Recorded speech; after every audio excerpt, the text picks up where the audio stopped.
तो हम लोग ने 2 चीज़ें फिनिश कर ली थी।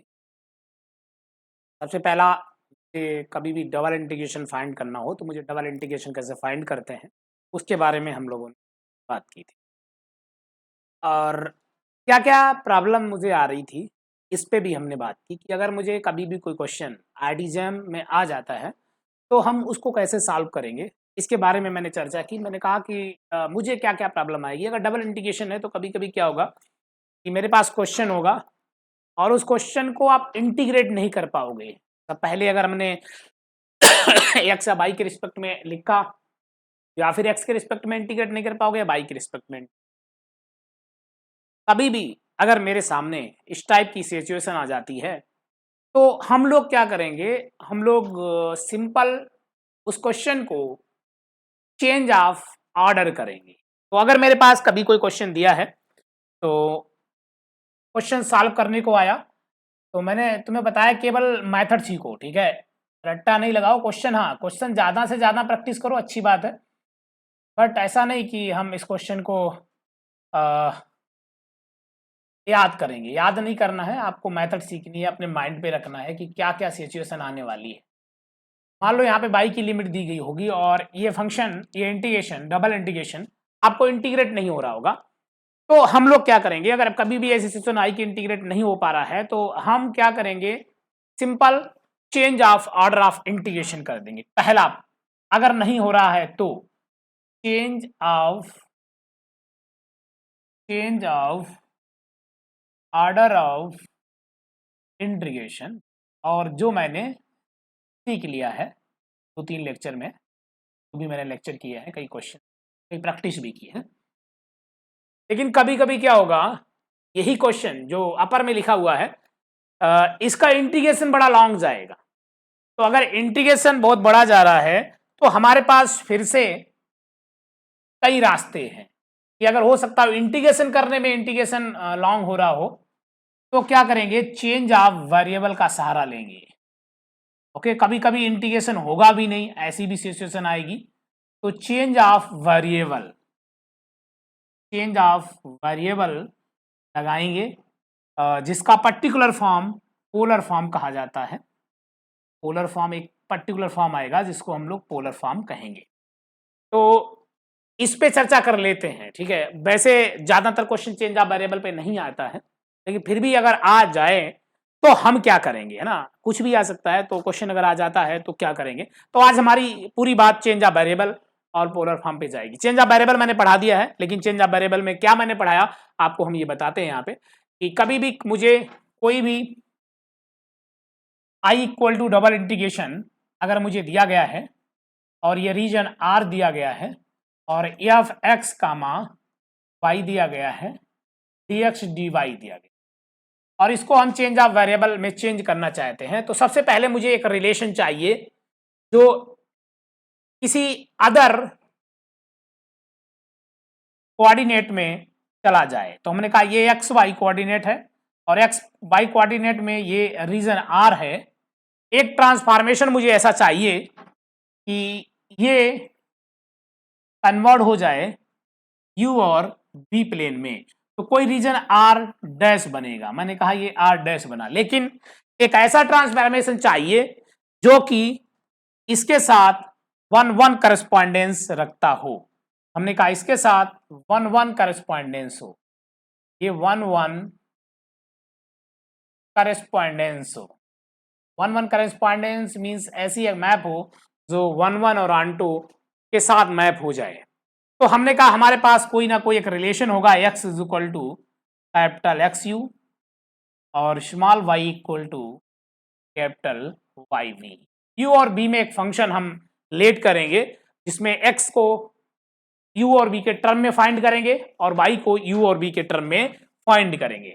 अगर मैंने ऐसा कर लिया तो ये टोटल इंटीग्रेशन, मैंने आपको ये बताया, ये कन्वर्ट होके चला जाएगा i। इंटीग्रेशन में कोई इफेक्ट नहीं पड़ेगा, लेकिन लिमिट लग जाएगी आर डैश में। टोटल फंक्शन जो है वो एक्स और वाई में था तो यू बी में चेंज हो जाएगा और यहाँ पे mod Jacobian D U D v आ जाएगा। ओके, ये हमारे लिए फॉर्म बनेगा इस फॉर्म में मतलब मॉड जैकोबियन, जहां जैकोबियन जो है हमारा वो मैंने आपको बताया J equal to determinant del x over del u और del x over del v, del y over del u और del y over del v. Okay, ये हमारे लिए जैकोबियन होगा where J equal to that one. Okay, ये J हमारे लिए होगा। इस जे को फाइंड कर लेंगे, मॉड जे को भी यहां रख देंगे, इसके बाद इसकी लिमिट लगा देंगे, जो इंटीग्रेट आएगा इंटीग्रेशन कर लेंगे। तो इसका एक पर्टिकुलर पार्ट जो मैंने आपको पढ़ाया कि अगर x is equal to R का थीटा हो, y equal to R sine theta हो, जिसको हम लोग पोलर फॉर्म कहा करते हैं, तो पोलर फॉर्म का डायरेक्ट फार्मूला आया कि अगर कभी भी कोई भी मेरे पास क्वेश्चन कार्टेशियन कोऑर्डिनेट में अगर दिया गया है, कार्टेशियन कोऑर्डिनेट में अगर दिया गया है और ये हमारे लिए F X Y D x D Y अगर है, तो इसको हम लोग पोलर फॉर्म में कन्वर्ट करके लिखेंगे। ये मैंने आर डैश ले लिया, एफ आर थीटा और स्मॉल आर डी थीटा, तो जैकोबियन है, इसमें स्मॉल आर आ जाता है, तो ये पोलर फॉर्म में कन्वर्ट हो जाता है। ये मेरी कहानी चल रही थी, उस कहानी पे हम बात कर रहे थे। यहां तक हमने पहले भी बता दिया, आज मैंने फिर से बताया है क्योंकि हम क्वेश्चन लिखने जा रहे हैं, तो एक बार क्वेश्चन लिखेंगे और देखेंगे। तो सबसे पहला क्वेश्चन मैं आपके सामने रख रहा हूं और उसको देखते हैं कैसे कैसे चेंज करेंगे, क्या क्या मुझे प्रॉब्लम आने वाली है। फिलहाल पहला क्वेश्चन मेरे सामने। सो क्वेश्चन नंबर 1, कोई प्रॉब्लम यहां तक? हाँ, तुम लोगों को कोई प्रॉब्लम? ओके, ठीक। क्वेश्चन 1 है हमारे लिए integration I equal to double integration x minus Y और dx dy where capital R में हमारे लिए स्ट्रेट लाइन दी गई है। पहली स्ट्रेट लाइन दी गई है y equal to X minus 3, दूसरी स्ट्रेट लाइन दी गई है x प्लस 3। आर जो रीजन है वो bounded by that lines are x plus X minus 3 और x प्लस 1 है, ये है ना, x प्लस 1 हम 1 रख लेते हैं यहाँ पे, x प्लस 1। फिर दिया गया next one 3y plus X equal to 5 और एक दे दिया गया है 3y plus X is equal to 7। इन लाइंस से बाउंडेड रीजन वो R है। ओके, इन लाइन से बाउंडेड रीजन R है, इसे मुझे सॉल्व करना है। देखिए मेरे सामने अगर मैं इस कार्टेशियन में इसको बनाता हूं तो देखते हैं हमारे लिए क्या बनेगा और क्वेश्चन को देखते हैं क्या क्या मेरे साथ होने वाला है। अगर मैंने इसको कार्टेशियन में लगाया तो मैं कार्टेशियन में भी लगा सकता हूं, लेकिन हम कोशिश करेंगे कि इस क्वेश्चन को चेंज ऑफ वेरिएबल में कन्वर्ट कर ले जाए। लेकिन हम सबसे पहले रीजन बनाएंगे, एक बार रीजन जरूर बना के देखेंगे। लेकिन अगर तुम्हें कभी भी क्वेश्चन आता है और तुम्हें ऐसा पता चल जा रहा है, ऐसा गेस हो जा रहा है कि चेंज ऑफ वेरिएबल से क्वेश्चन लगाएंगे, तो जरूरी नहीं है कि हम आर का रीजन ड्रा करें। लेकिन मैं आपको ड्रा करके दिखाता हूं कि देखो आर का रीजन एक्स बाई कार्टेशियन में क्या बना होगा और जब अगर इसको हम कन्वर्ट करके ले जाएंगे यूबी प्लेन में तो क्या बन जाएगा। ठीक है, ये हम यहाँ पे देखेंगे। तो देखिए सबसे पहला मेरा आर हम अगर ड्रा करते हैं तो मतलब तुम्हें जरूरी नहीं है, अगर तुम्हें दिख जाए ये चेंज ऑफ वेरिएबल से हम लगा सकते हैं तो तुम डायरेक्ट लगाइए, तो आर रीजन ड्रा करना कोई जरूरी नहीं है। लेकिन मैं टीचिंग कर रहा हूं इसलिए मुझे आपको दिखाना है, समझाना है कि हम एक्स वाई प्लेन पे क्या ये फिगर बनेगा और यूबी प्लेन पे बन के क्या बनने जाएगा। ठीक है, तो देखते हैं। सबसे पहले हमारे लिए अगर ये x है और ये y है और ये 0 0 पॉइंट है, सबसे पहली line y equal to X minus 3 draw करनी। x इज इक्वल टू 0 रखोगे, y इक्वल टू माइनस 3 आएगा, तो हमने मान लिया माइनस 3 यहाँ कहीं है। y 0 रखोगे, x इज इक्वल टू 3 आएगा, तो हमने मान लिया 3 यहाँ कहीं है। तो ये वाली लाइन हमारी, हम इसको लिख देते हैं y equal to X minus. कोई प्रॉब्लम इस लाइन को ड्रा करने में? नहीं? ओके, ठीक, गुड। नाउ x प्लस 1 की लाइन y इक्वल टू, अगर हम x इक्वल टू 0 रखते हैं तो y इक्वल टू 1 आता है, और अगर ये रखते हैं तो y इक्वल टू माइनस 1 आता है। ठीक है, y इक्वल टू माइनस 1 आता है। ये दोनों लाइन कहीं पे कट कर रही हैं आपस में कि नहीं? अच्छा, y इक्वल टू 0 रखा, x इक्वल टू -1 आया। हाँ, x इक्वल टू -1 ना, y इक्वल टू 1, ठीक है। अरे सही है ना, एक दोनों पैरेलल लाइन है तो कहीं कटेंगी नहीं, स्लोप सेम है तो ठीक है। एक लाइन ये हो गई, चलो 2 लाइन ड्रा हो गई। y इक्वल टू हमारे लिए x + 1 लाइन, ये वाली बात करते हैं। 3y + x की बात करते हैं।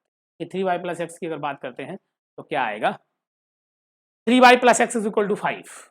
तो अगर हम y 0 रखते हैं तो x = 5 आएगा, x = 5 यहाँ कहीं होगा। और अगर x 0 रखते हैं तो 5/3 आएगा। 5/3 मीन्स 2 से बड़ा, यस 1 से बड़ा, हाँ 1 से बड़ा यहाँ कहीं। तो ये लाइन हमारी इस टाइप से जाएगी, ठीक। दूसरी लाइन देखते हैं, फिर है x + 7, तो 7 यहाँ कहीं होगा। और 7/3 तो यहाँ कहीं होगा, ठीक। इनका स्लोप सेम है ये। देखिए किसी को अगर फिगर में प्रॉब्लम हो तो बताइए। 3x = 5 है और ये 3y + x = 7 है। कोई प्रॉब्लम यहाँ तक नहीं ना? ड्रा करने में कोई प्रॉब्लम? नो, ओके ठीक। तो मैंने चारों को ड्रा कर लिया पहले, तो चारों जैसे ड्रा हो गई तो देखिए क्या करेंगे। अब मुझे रीजन, बाउंड्री रीजन ढूंढना है, तो boundary region O, A, B और C, ये वाला बाउंडेड रीजन है, ठीक है।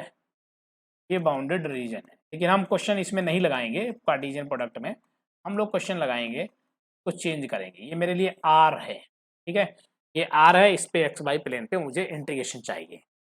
हम इसको कन्वर्ट करेंगे UV प्लेन में, सेकेंड प्लेन में ले जा रहे हैं। देखिए कैसे ले जाएंगे, अब देखते हैं। मैंने ये ड्रा कर दिया है, इसको यहीं पे छोड़ते हैं। अब इसको देखते हैं।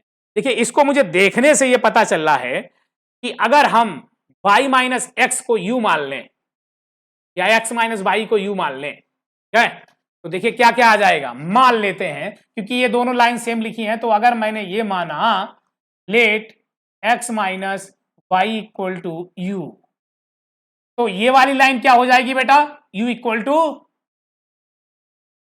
3 और यहां से u = -1। कोई प्रॉब्लम पहले में कन्वर्ट करने में? नहीं।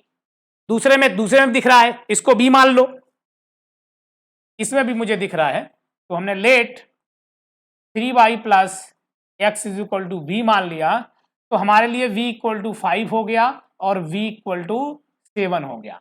पहला मेरा काम यही होगा कि हम कुछ ऐसा मानेंगे, ऐसा जरूरी नहीं यही मानो, यहां दिख रहा था इसलिए मैंने ऐसा माना, इजी हो जाएगा।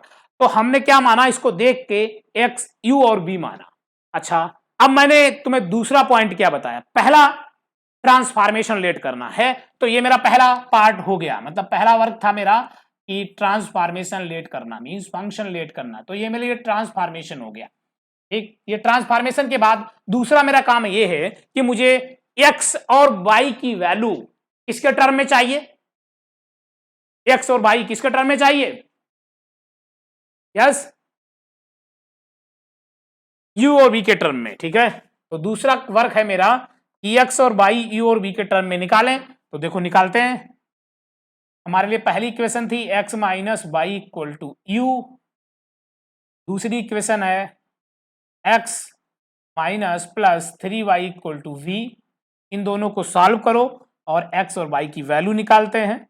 देखिए मेरे पास क्या आ जाएगा, ये अगर मैं सब्ट्रैक्ट कर देता हूं पहली बार तो ये कैंसिल आउट हो जाएगा, -4y = u - v, तो y = 3 - u/4। कोई प्रॉब्लम, y में कोई प्रॉब्लम नो। अच्छा, अगर हम इसमें 3 से मल्टीप्लाई कर दें, 3 से मल्टीप्लाई कर दें, दोनों को ऐड कर दें, तो हमारे लिए आ जाएगा 4x = u + v, तो x = u + v/4। तो हमारे लिए ये मेरा सेकेंड वर्क है कि मुझे एक्स और वाई की वैल्यू यू और वी के टर्म में चाहिए, मैंने निकाल, ठीक है। अच्छा, थर्ड वर्क क्या है मेरा? थर्ड वर्क जैकोबियन फाइंड करना, ठीक है। तो देखिए जैकोबियन फाइंड करेंगे यहां पे, तो फाइंड द जैकोबियन, ये मेरा third work, find Jacobian. Jacobian होगा, हमने आपको बताया, अगर नहीं मालूम है तो एक बार हम फिर से लिख देते हैं, X U X V, Y U Y V. X U क्या मतलब है? एक्स यू का एक्स, निखिल कहां बने रहे यार? ये समझ में आ रहा है एक्स यू? हाँ, एक्स यू का मतलब है एक्स का यू के रिस्पेक्ट में डेरिवेटिव। तो आंसर क्या होगा? एक्स ये रखा है, यू के रिस्पेक्ट में डेरिवेटिव नहीं, 1/4 दी कांस्टेंट पार्शियल डेरिवेटिव। हाँ सोमा, कोई डाउट? हाँ बताओ, कोई डाउट? नहीं, एक एक्स भी क्या होगा? 1/4, और वाई यू क्या होगा? +1/4। तो ये कितना हुआ आंसर? 1/16 + 1/16 1/8। हाँ निखिल, ये समझ में आया कैसे निकाल दिया जैकोबियन? ठीक, तो देखो जैकोबियन निकाल दिया, तो क्या क्या वर्क, क्या क्या करना हुआ मुझे? सबसे पहले मेरे पास ये क्वेश्चन दिया होगा, इस क्वेश्चन को हमने ये लेट किया, ये मेरा पहला ट्रांसफॉर्मेशन होगा जो लेट करना पड़ेगा, ये तो मैं खुद लेट करना पड़ेगा। इससे मुझे एक्स और वाई की वैल्यू निकालनी है यू और बी के टर्म में, उससे हमें जैकोबियन निकालना है। जैसे ही जैकोबियन मिल जाए तो मेरी बल्ले बल्ले। अब देखो हमारे पास जो रीजन आर में था, अब ये देखते हैं आर डैश में क्या बना वो ट्रांसफॉर्मेशन के बाद। तो देखो हम यहीं पे बनाते हैं, ये आर में रीजन था, जब ट्रांसफॉर्मेशन लग गया तब रीजन क्या बना, देखिएगा। जब मैंने ट्रांसफॉर्मेशन लगा दिया तो ट्रांसफॉर्मेशन करने के बाद ये वाला रीजन क्या बना, इसको देखते हैं। ये हमारे लिए u है और ये हमारे लिए v है। u इक्वल टू क्या आया था? u इक्वल टू हाँ, x का वैल्यू डिफरेंट आ रहा है, क्यों आ रहा है? 3x से मल्टीप्लाई किया, ऐड किया, यही आएगा। तुम्हें क्या प्रॉब्लम हुई बताओ?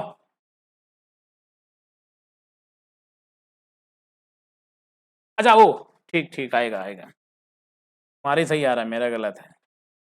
इसे मल्टीप्लाई करा 3u, ठीक है। ओके ठीक, कैलकुलेशन गलत हुई, तो 3 अगर हुआ यहाँ पे 3 आ जाएगा। अब ठीक है, और सब सही है ना? ठीक, अब तो मल्टीप्लाई करके कितना हुआ?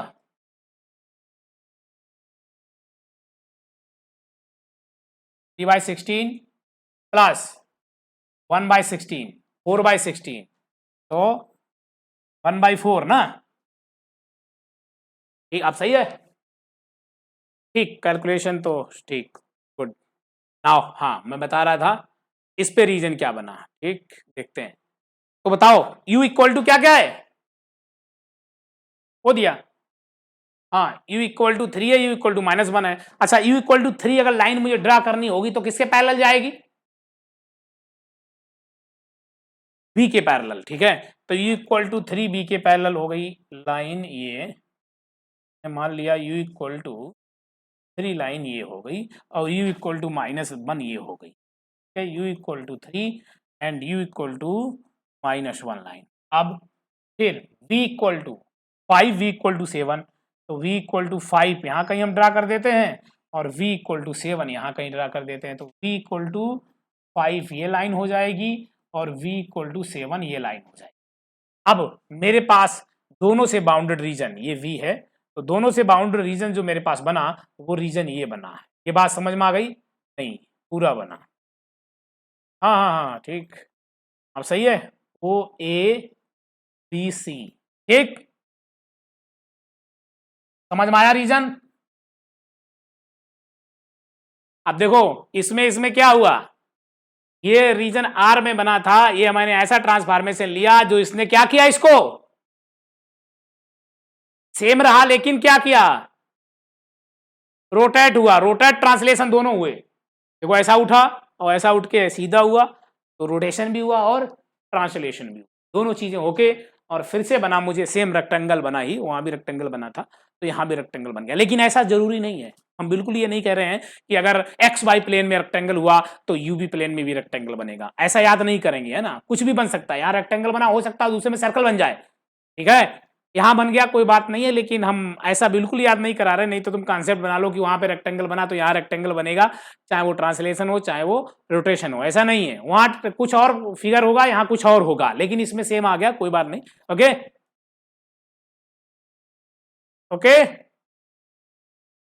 ठीक, गुड। नाउ अब इस पे मुझे स्ट्रिप चलानी है तो चला देते हैं, तो देखो मेरे पास इंटीग्रेशन जो हो जाएगा वो अब क्या हो जाएगा, वो इंटीग्रेशन कन्वर्ट होके आएगा, इंटीग्रेशन मेरे पास पहले था वो भी हम लिख देते हैं, वो था x minus Y D x D U, हमने इसको dy, इसको मैंने चेंज किया, अब ये r डैश में पहुंच जाएगा, x माइनस वाई को क्या माना, x minus y, x minus y यार, x minus y, x minus y, answer क्या था, u, ओके u, जैकोबियन क्या निकला,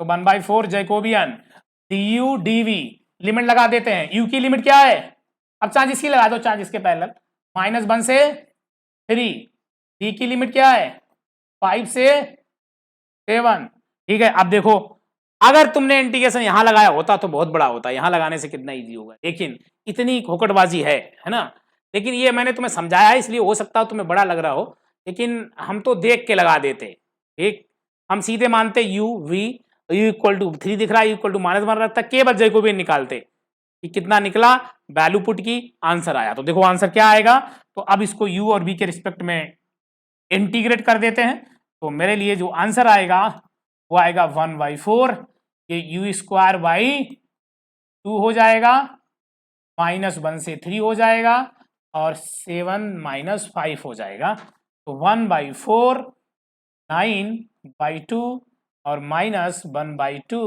into 2 the 2, now answer 1/2 into 8/2, 4, answer is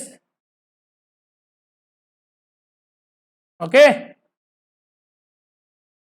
कोई प्रॉब्लम, मतलब इतनी खोकटबाजी करने के बाद आंसर 2 आया इतना छोटा सा, है ना, लेकिन मेरा जो टारगेट था वो टारगेट ये था कि मुझे ये सीखना था कि जो डबल जो इंटीग्रेशन अगर मुझे कभी ऐसा दिया जाता है, फिलहाल ये इंटीग्रेशन इजी था, आप एक्स बाई प्लेन में भी इसमें भी स्ट्रिप चला सकते थे, लेकिन मैंने ऐसा नहीं किया क्योंकि मेरा जो एम था वो तुम्हें ये सिखाना कि change of order of integration कैसे करते हैं, लेकिन कभी कभी ये सिचुएशन बड़ा मुश्किल वाली होगी कि मुझे इंटीग्रेशन दिया हुआ डबल, तो वो double integration X by plane में सॉल्व नहीं होगा या कठिन होगा, तो हम उसे अगर चेंज ऑफ वेरिएबल में कर देते हैं तो मेरे लिए बड़ा इजी टास्क हो जाता है, इसलिए मैं ये सीख रहा हूं। तो देखते हैं दूसरा क्वेश्चन, पहले क्वेश्चन में अगर कोई डाउट हो तो बताइए, कोई भी किसी को डाउट हो तो इस क्वेश्चन को सॉल्व करते हैं, देखते हैं क्या आएगा मेरे लिए। तो जो क्वेश्चन दिया गया है वो क्वेश्चन रीजन आर ये दिया गया है, y square equal to A x, Y square is equal to b x, x square equal to p by x square equal to q by, और a zero lies between a to b and zero lies between p to q, ये मुझे region दिया। सबसे पहले अगर हम इसको x by plane में ड्रा करना चाहेंगे तो देखिए क्या बन के आएगा, इसको सबसे पहले देख लेते, फिर हम बात करते हैं कि मुझे क्या सब्सटीट्यूशन लेना है। तो अगर मैंने इसको एक्स बाई प्लेन में बनाया तो Y square equal to A x, Y square equal to A X बनेगा ये वाला, यस,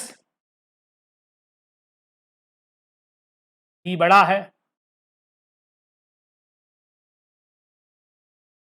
ऐसे सेम बन जाएंगे, ई वाला ये हो जाएगा, और एक क्यू वाला भी आ जाएगा हमारे लिए, तो क्यू वाला भी यहीं पे बन जाएगा।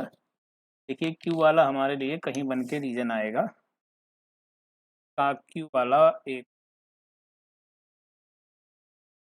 ठीक। देखिए समझ में आया, चारों समझ में आ गए ना। रीजन कौन सा हुआ, ये वाला, चारों से बाउंड। ये मेरे लिए आर था, ठीक। चाहो तो आप इसमें स्ट्रिप लगा सकते हो, लेकिन इसमें स्ट्रिप लगाओगे बड़ा बड़ा हो जाएगा question. X cube Y cube दिया गया है और फिर इसके बाद इसको सॉल्व करना है, तो ये मेरे लिए बड़ा डिफिकल्ट टास्क है कि हम इसको क्या करें। लेकिन अगर तुम्हारे समझ में ये आ गया कि हम ट्रांसफॉर्मेशन क्या लेट करें, और इसको चेंज ऑफ वेरिएबल अगर मैंने कर दिया, तो देखिए बड़ा इजी क्वेश्चन हो जाएगा। तो क्या करें, हाँ क्या करें, क्या लेट करें, ट्रांसफॉर्मेशन क्या लेट करें यहां पे,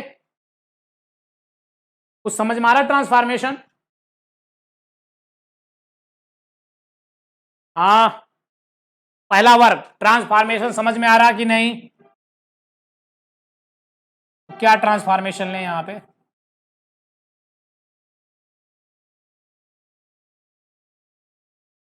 कौन सा ट्रांसफॉर्मेशन ले लें, सबसे पहला वर्ग, कि हम सबसे पहले लेट कर लेते हैं ट्रांसफॉर्मेशन। हाँ सबसे पहला Y square upon X is equal to U मान लो, और and X square upon Y equal to V मान लो। जैसे यू मानोगे तो एक्स स्क्वायर अपान यू, तो यू इक्वल टू ए हो जाएगा बेटा, and U equal to small V हो जाएगा। यहां से v इक्वल टू पी हो गया, and v equal to Q हो गया। ये समझ में आ गया, ये तो हमारा रीजन चला जाएगा। अब मुझे x और y की वैल्यू भी निकालनी है q और b के टर्म में। देखो हम क्या करें, यहां से मुझे x और y की वैल्यू दोनों से निकालनी है, तो क्या करें, किसी एक की वैल्यू पहले उधर पुट कर दो, इसमें से उसमें से निकाल के, फिर उसकी वैल्यू इसमें पुट कर दो। तो किसकी वैल्यू पुट कर दें, तो हम ऐसा करते हैं, इसको स्क्वायर कर देते हैं, इसको एक बार फिर से देखो, by power 4 upon X square हो जाएगा इक्वल टू यू स्क्वायर हो जाएगा। एक्स स्क्वायर तुम्हें पता है, तो Y power 4 equal to Y into V into U square, एक बाई कैंसिल हो गया, तो Y cube equal to U V U square. देखो ये समझ में आया, this implies Y equal to V की पावर 1/3 यू की पावर 2/3। देखो ये समझ में आया, वाई वैल्यू आ गई समझ में,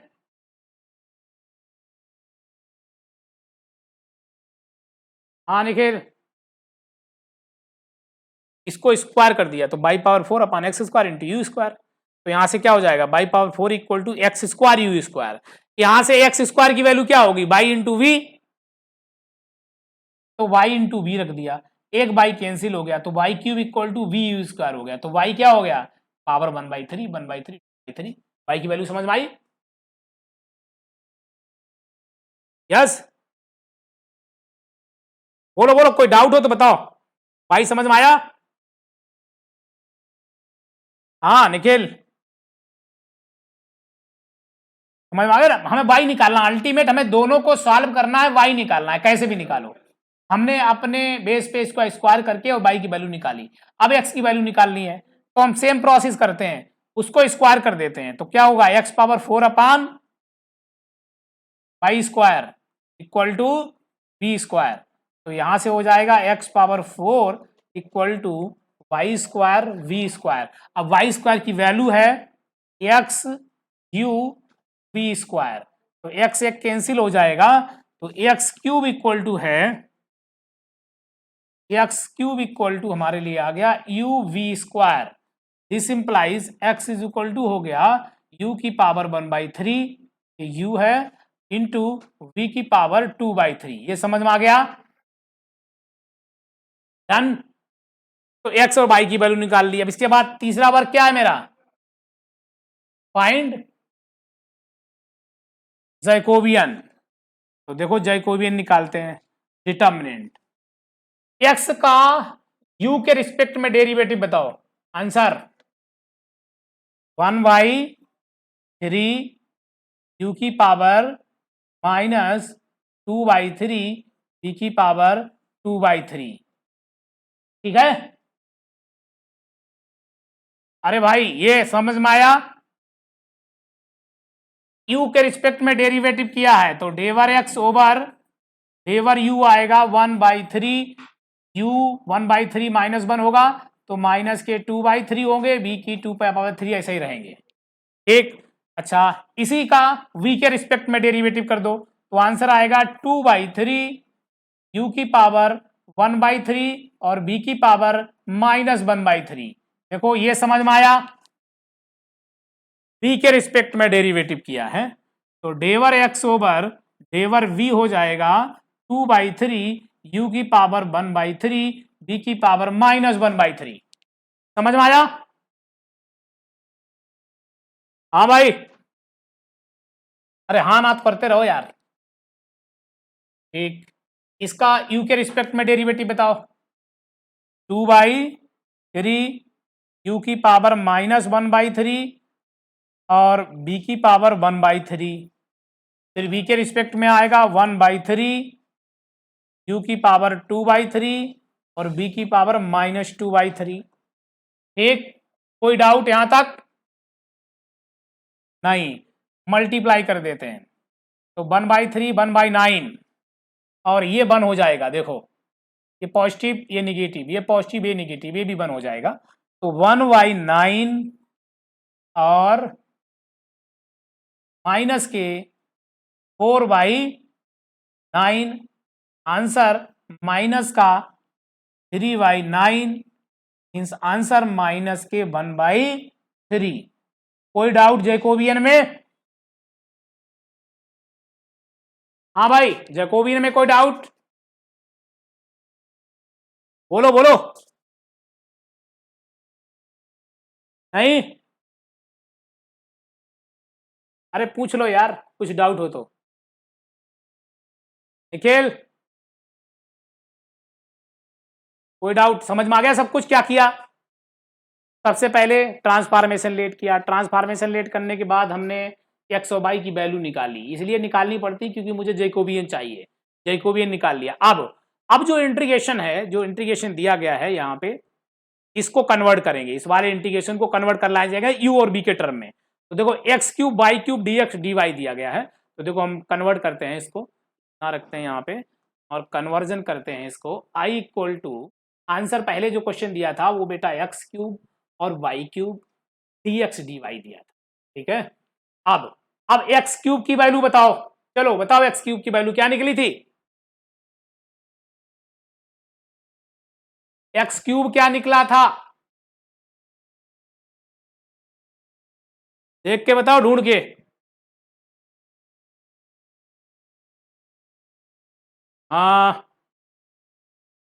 क्यूब² तो x की वैल्यू रख दो x³ की UB², ठीक, इंटू y³ क्या आया था? BU²। ये बात समझ में आ गई? इंटू क्या रखना है? जैकोबियन। तो जैकोबियन की वैल्यू क्या है? जैकोबियन क्या है? अरे जैकोबियन निकाल लिया ना मैंने, कितनी वैल्यू जैकोबियन की, लेकिन क्या रखेंगे? प्लस की मॉड रखना है। हाँ, DU DV और लिमिट लगानी है। तो देखो ये क्वेश्चन हमारे लिए बन गया, इस क्वेश्चन में लिमिट लगानी है यूवी की लिमिट पहले से पता है। यू क्या दिया था? यू क्या बन गया था? A to B, हाँ, और ये स्मॉल p to q, ये u की लिमिट थी और ये b की लिमिट है, तो यहां से हो गया q³ और v³ और 1/3 is common, du dv।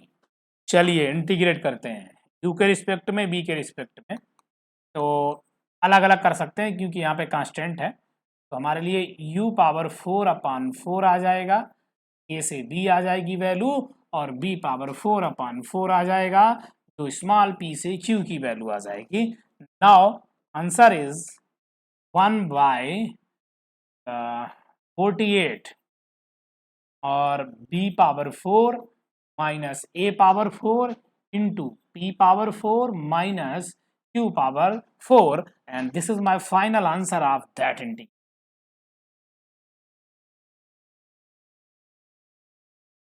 This is our answer. देखिए कोई अगर डाउट हो तो बताइए, किसी को कोई है इस क्वेश्चन में मुझे बहुत बड़ी प्रॉब्लम है। क्वेश्चन तो लिख दिया integration r sin x minus y upon x plus y D x D y, और इस रीजन में अगर तुमने इस रीजन में अगर लिमिट भी लगा ली, चाहे x के पैरेलल चाहे y के पैरेलल, लेकिन फिर भी ये इंटीग्रेशन आपसे सॉल्व नहीं होगा। ठीक, देखिए सिचुएशन फिर से बड़ा गंभीर सिचुएशन मेरे सामने है। क्वेश्चन को हम एक्स वाई प्लेन में सॉल्व नहीं कर सकते, हमने बताया भी है। मैंने कहा क्वेश्चन कभी मुझे इस टाइप की सिचुएशन आएगी, वो इससे पहले जो क्वेश्चन थे वो हम एक्स वाई प्लेन में भी सॉल्व कर सकते थे और डायरेक्टली सॉल्व कर सकते थे, अथवा यूबी प्लेन में भी सॉल्व कर सकते थे। जो दो क्वेश्चन लिखे थे इसके पहले के दो क्वेश्चन, ये क्वेश्चन ऐसा है कि अगर तुमने लिमिट लगा भी दी एक्स वाई प्लेन में तो ये क्वेश्चन तो भी सॉल्व नहीं होगा, इंटीग्रेट नहीं कर सकते। ओके, कि sine x minus y upon x plus Y, चाहे हम यू के पैरेलल लगाएं और बी के एक्स के पैरेलल लगाएं, चाहे हम वाई के पैरेलल लगाएं, लेकिन मुझे इसका इंटीग्रेशन नहीं सॉल्व होगा जब तक हम चेंज ऑफ वेरिएबल में कन्वर्ट नहीं करें। तो देखिए इस टाइप की सिचुएशन कभी भी मेरे सामने अगर आती है तो हम क्या करेंगे। ठीक, मान लो मेरे पास ये क्वेश्चन आ गया एग्जाम में, ठीक, अच्छा क्वेश्चन है, इजी क्वेश्चन है, तो हम कैसे सॉल्व करेंगे। तो हमारे सामने सबसे पहली तुम्हें सोचना चाहिए, क्या क्या सोचना चाहिए। देखिए जब तक आप थिंकिंग डेवलप नहीं करोगे तब तक क्वेश्चन नहीं लगा सकते, क्योंकि देखो जितना जितना पढ़ा रहा हूं उससे बाहर जाएगा नहीं। तो तुम्हें यह सोचना है कि चलो अभी तो मैं पढ़ा रहा हूं चेंज ऑफ वेरिएबल, तो इसलिए चेंज ऑफ वेरिएबल तुम्हारे दिमाग पे तुरंत चला गया कि चेंज ऑफ वेरिएबल का क्वेश्चन है, लेकिन अगर नहीं गया होता तो हम ना तो एक्स के पैरेलल लिमिट लगाने पे सॉल्व कर पाते, ना तो वाई के पैरेलल। तो मेरे सामने तुरंत तुम दिमाग क्लिक करो कि ऐसी सिचुएशन कभी आए कि हम एक्स के पैरेलल भी नहीं लगा सकें, वाई के पैरेलल भी नहीं लगा सकें, तो पक्का ये चेंज ऑफ वेरिएबल का ही क्वेश्चन है, इसके अलावा कुछ नहीं है। मतलब चेंज ऑफ वेरिएबल से ही लगेगा, नहीं तो नहीं लगेगा। मतलब ऐसा होगा ही नहीं, अगर क्वेश्चन दिया हुआ तो लगेगा जरूर। तो पक्का है कि चेंज ऑफ वेरिएबल यहां लगाना पड़ेगा। तो ये जो एकदम डिसीजन, तो क्वेश्चन देख के डिसीजन आ जाए कि नहीं चेंज ऑफ वेरिएबल लगाना है। अगर तुम्हारे पास ये पहला डिसीजन, जो पहला डिसीजन है माइंड का, वो माइंड का अगर पहला डिसीजन तुम्हारे पास आ गया कि हाँ मैंने ये देख लिया, ये सीख लिया कि इस क्वेश्चन में मुझे चेंज ऑफ वेरिएबल लगाना है, तो हम फिर तो मुझे कोई प्रॉब्लम नहीं, तो हम सॉल्व कर लेंगे। केवल क्लिक करना चाहिए आपके माइंड पे कि इस क्वेश्चन को हम डायरेक्टली सॉल्व नहीं कर सकते, चाहे हम एक्स के पैरेलल जाएं चाहे हम वाई के पैरेलल जाएं, लेकिन मेरे पास ये क्वेश्चन सॉल्व नहीं होगा। अगर क्वेश्चन सॉल्व नहीं होगा तो हम क्या करें, तो पक्का है कहीं ना कहीं चेंज ऑफ वेरिएबल लगेगा। तो हम इस क्वेश्चन को चेंज ऑफ वेरिएबल से सॉल्व करेंगे, लेकिन आज नहीं करेंगे, कल करेंगे। एक दिन हम तुम्हें देते हैं इस क्वेश्चन को, आप आराम से इसको सोचना, ठीक है। क्या हम लेट करें, यू किसे लेट करें, वी किसे लेट करें, और कैसे कन्वर्ट कर दें कि ये क्वेश्चन सॉल्व हो जाए। तो एक दिन हम तुम्हें देते हैं, एक दिन आप आराम से इसको सोचिएगा और मुझे कल बताइएगा कि सॉल्व हुआ।